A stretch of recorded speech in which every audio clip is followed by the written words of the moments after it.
Hey guys, welcome to my YouTube channel. So guys, আজি আপোনালোকক দেখাম আমাৰ টিহু টাউনৰ কেনেধৰণে দুৰ্গা পূজাৰ প্ৰস্তুতি চলি আছে। So guys, মোৰ লগত আছে ৰাহুল আৰু জন। So guys, ভিডিঅ'টো আৰম্ভ কৰোঁ আহক।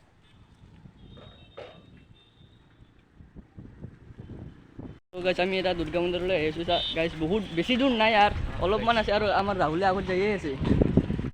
So guys, এইখনে দুৰ্গা মন্দিৰৰ গেট আমি আহিব ল'ৰিলে আৰু guys আমাৰ ৰাহুলে আগে যায়ে আছে। So guys, এইখনে দুৰ্গা মন্দিৰৰ গেটখন।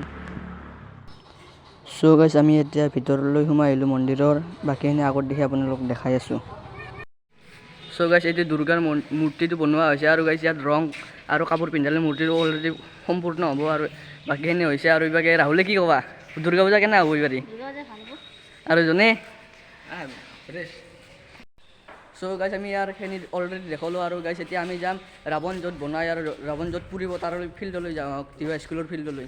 So guys, আমি যাই আছোঁ এতিয়া হাইস্কুলৰ ফিল্ডলৈ, তাতে আমি আপোনালোকক দেখাম ৰাৱণ বনোৱা হৈছে নে হোৱা নাই।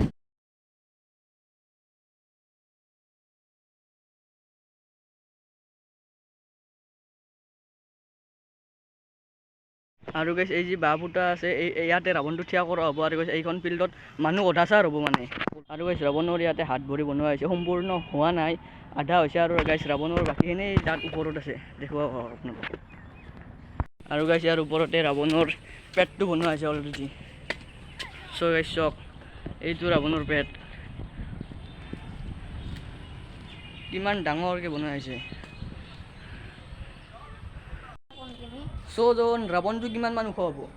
100 ফুট মান হ'ব। 100 ফুট 160 মান হ'ব। 60 মান, ঠিক আছে। So guys, ভিডিঅ'টো আমাৰ হ'ল, এতিয়া আমি ঘৰলৈ যাওঁ।